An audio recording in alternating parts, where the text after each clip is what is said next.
أعوذ بالله من الشيطان الرجيم. بسم الله الرحمن الرحيم. إن الحمد لله نحمده سبحانه ونستعينه ونستغفره، والصلاة والسلام على من لا نبي بعده محمد صلى الله عليه وعلى آله وصحبه أجمعين. يقول تعالى في محكم تنزيله بعد أعوذ بالله من الشيطان الرجيم. بسم الله الرحمن الرحيم. هل أتى على الإنسان حين من الدهر لم يكن شيئا مذكورا إنا خلقنا الإنسان من نطفة أمشاج نبتليه فجعلناه سميعا بصيرا صدق الله العظيم. ishimwe n'ikuzo ni ibya Allah subhanahu wa ta'ala. Allah we wuje ubutagatifu, ibisingizo n'ibigwi by'agaciro byose n'ibye. Niwe dutabaza, ni nawe dusaba imbabazi, kandi niwe twicuzaho. Amahoro n'imigisha bisakare kubasozereje n'umwana bahanuzi Muhammad sallallahu alaihi wasallam, we nabiwe n'abasangira ngendo be n'abazakurikira umurage mwiza yabasigiye.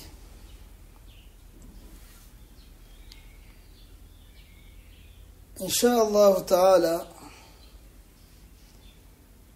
isomo ryacu uyu munsi nirikurikirana n'amasomo yabanje, ubwo twaganiraga kwiremwa, tuvuga ngo mbere yuko habaho ibiremwa hariho umuremyi uzabirema, kuko nta cyabaho kitari kiriho ngo cyishyireho. Ikidafite ukubaho cyose gikenera ukigenera ukubaho. Niyo mpamvu Allah subhanahu wa ta'ala twasanze we ari uhoraho, nta gihe atariho. Wujuduhu wajibul wujud, ukubaho kwa Allah, ukubaho kw'Imana ni ngombwa, nta kibisimbura. Twabonye rero yuko Allah subhanahu wa ta'ala hari ibyo yahereyeho arema.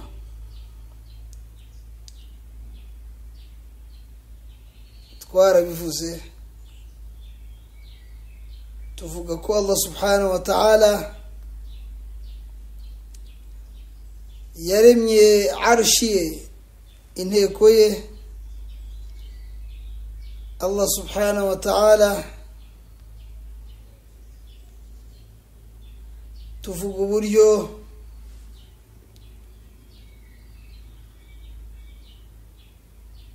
كان عرشه على الماء, inteko ye yayiremeye amazi yari yicayeho. Twabonye mu biremwa bya mbere byaremwe na Allah subhanahu wa ta'ala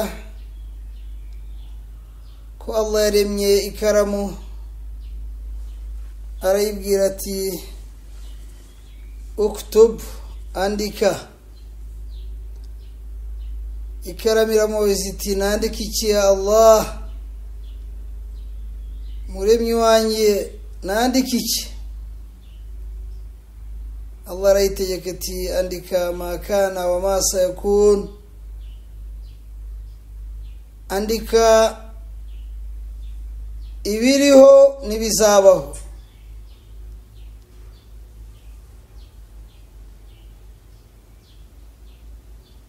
byose ariko isomo ryacu uyu munsi inshallah ta'ala kuko ntasubiramo ibyo twavuze giremwa isanzure n'ibirere ndetse n'isi dutuyemo isomo ryacu riribanda ku kiremwa muntu tuzigaho byinshi Allah subhanahu wa ta'ala ati muri surati al-insan igice cyitiriwe umuntu murongo wa mbere Allah aragira ati hal ata 'ala al-insani hin min ad-dahr lam yakun shay'an madhkura ese nihahise ku muntu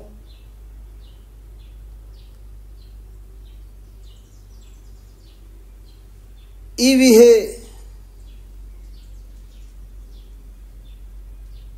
n'imyaka lam yakun shay'an madhkura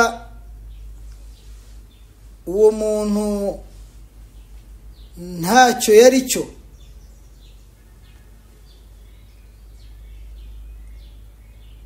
nta wamuvugaga nta wari umuzi Allah ati lam yakun shay'an nta cyari cyo madhkuran cyavugwa bivuze ngo habayeho ibihe umuntu ari ikitavugwa ari ikitazwi nta cyari cyo aha harimo ibyo gutekerezaho byinshi tuzagenda tureba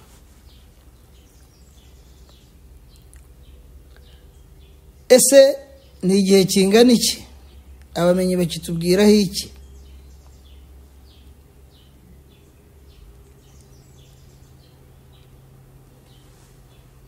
inna khalaqna al-insana Allah Imana igakomeza igira iti mukuri nitwe twaremye umuntu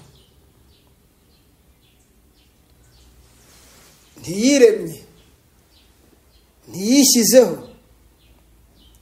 ntago yigeze yigenera ukubaho ndetse nta n'uruhari yagize mu kubaho kwe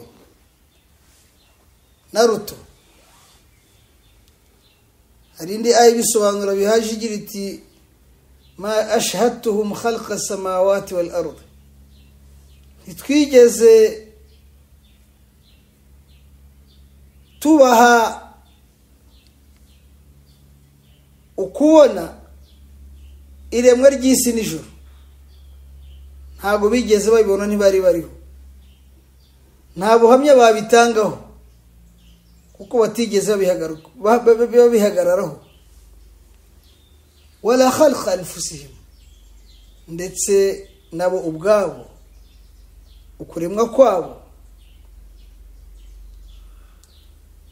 murumva ko mu gusesengura aya yose ni amasomo akubiye muri aya magambo matagatifu ya Allah subhanahu wa ta'ala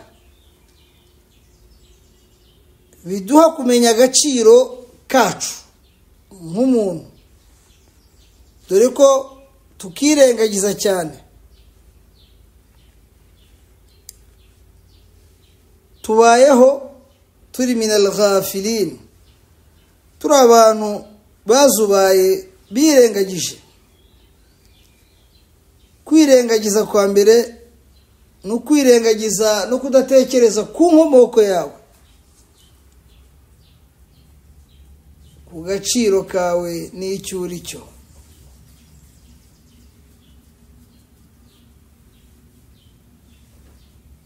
Ni akaga n'amakuba rero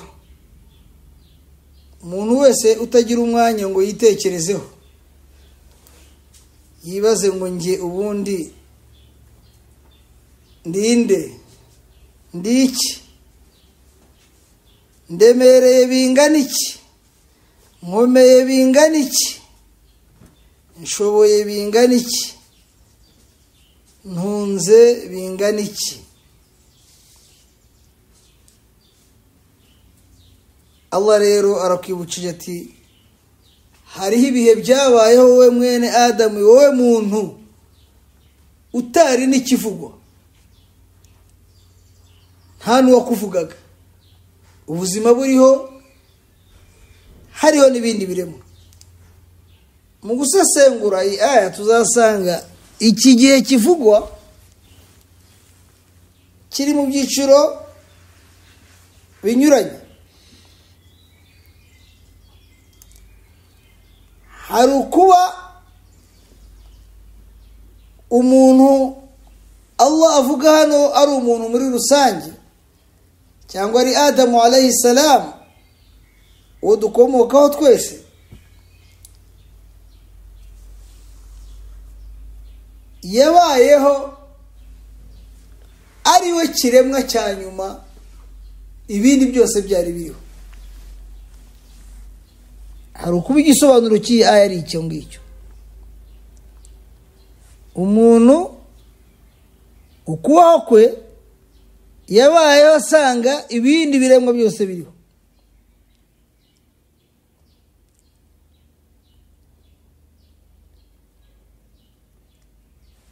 Hari n'ikindi gisobanuro cy'uko Adamu yamaze imyaka 40, abandi bamenyi bakavuga imyaka 120, kubera ko buri 40 yavanwaga mu cyiciro ashyirwa mu kindi.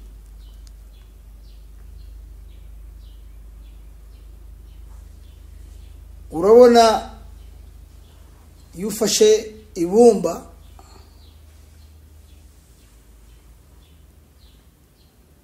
icyo uribumbyemo, urabanza ugategura ibumba ubwaryo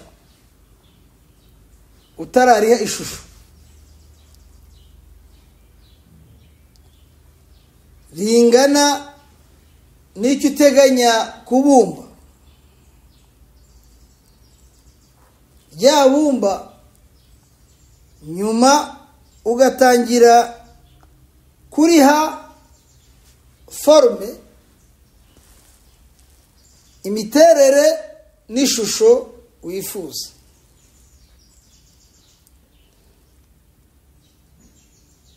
Rya bumba nanone rikagira igihe rimara ririmo kumuka.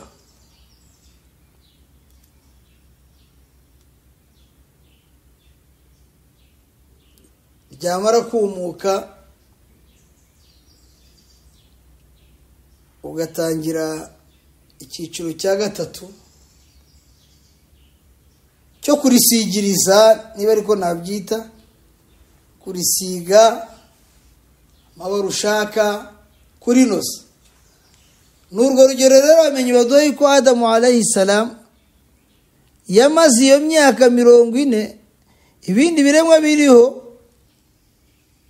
bimubona nk'ikibumbwe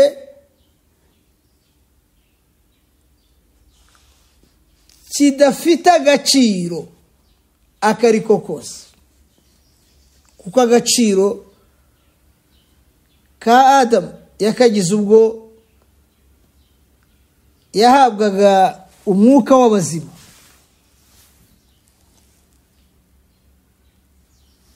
Muri make rero w'Islam, iyi sura y'umuntu n'izi aya tuzashishoza dusesengure ibizigize, kuko ni byinshi, kuko dukeneye kwimenya. Allah ati inna khalaqna al-insana min nutfa amshajin nabtalihi faj'alnahu sami'an basira. Tumukurirwa twaremye umuntu,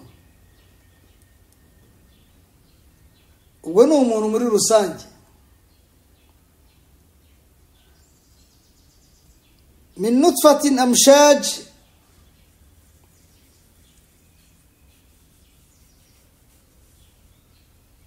tumurema mu mavangingo amazi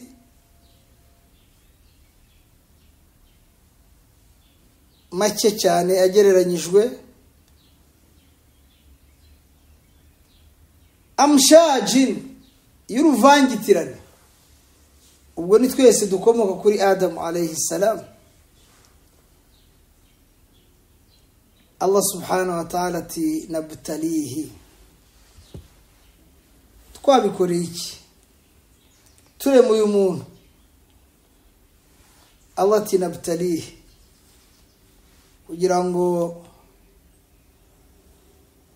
tumuhe amahitamo, ageragezwe kuguhitamo gushimira cyangwa se guhakana, nk'uko izindi aya zabitwereka.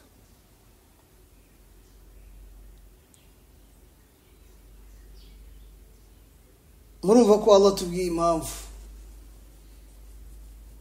Ntabwo Allah yaturemye ngo tumuvomere, tumuragirire, tumuhingire, tumufashe mu kubaho kwe. Oya, Allah ni qayyum, hayyun qayyum, afite ubuzima ntawabukesha, ntacyo nta n'uwo akeneye ngabeho. Ntabwo yaturemye ngo tugire icyo tumumarira, ahubwo yaturemye kugira ngo aduhe amahitamo nk'ikigeragezo. Allah ati faj'alnahu sami'an basira,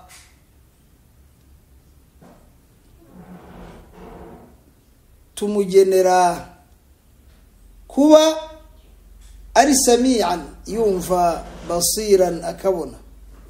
Ubwabyo iryo naryo ni isomo ryo kumenya agaciro ko kumva no kubona.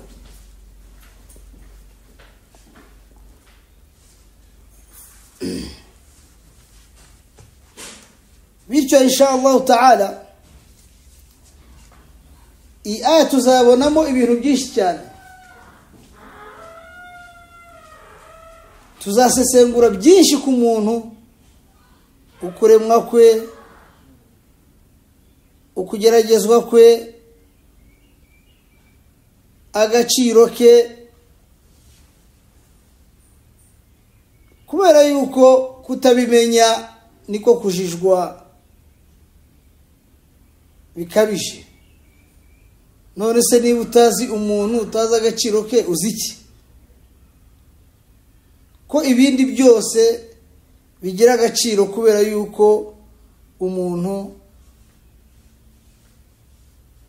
abanje kwimenya uwo ari we, icyo ari cyo, aho akomoka ndetse n'ahagana. Allah subhanahu wa ta'ala azadushoboze dusobanukirwe byinshi kandi bitugirira akamaro. Wa sallallahu wa baraka ala sayidina Muhammad sallallahu alayhi wa ala alihi wa sahbihi ajma'in. السلام عليكم ورحمة الله.